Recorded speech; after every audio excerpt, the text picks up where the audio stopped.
Okay, so we are going to graph this quadratic, which is the same way we've always graphed quadratics, and then instead of just drawing a line, we're going to end up shading, because this is an inequality. So we're either going to be shading above it or below it. If we read from left to right, this sign says greater than, y is greater than, or equal to this number. So because it says greater than, that means we're going to shade above the parabola. Now that might be inside it or outside it, depending on if it's opening up or down, but we're shading above the parabola. Since this is it's got that line right there underneath it, it's going to be a solid line. If you look at number 18 right here, this one would be dotted because it doesn't have that line. This one just says less than, it doesn't say less than or equal to. So we know the line's going to be solid and we're going to be shading above it. We just need to figure out where the parabola is. When you're in standard form, the easiest thing to do is just to use negative b over 2a to find the x-coordinate of the vertex.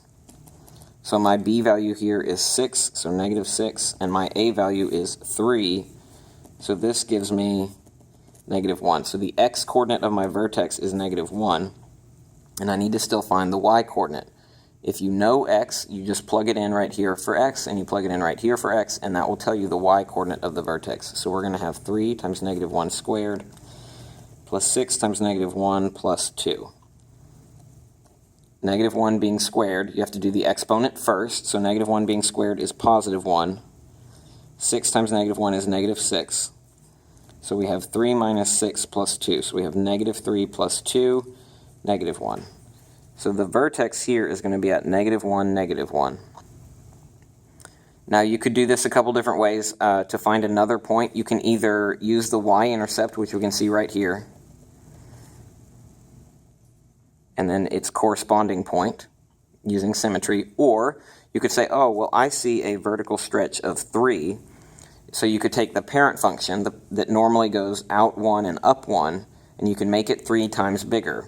So 3 times 1 would be 3, so instead of going out 1 and up 1, we'd go out 1 and up 1, 2, 3 on both sides, and you can see either way you're going to get the same 2 points right there. So now we have a solid parabola. We discussed that already. That's because there's a line right underneath there. And we are shading above this parabola because it says greater than. So I'm going to be shading above. So in this case, it's going to be what's inside. That's the part that's above the parabola.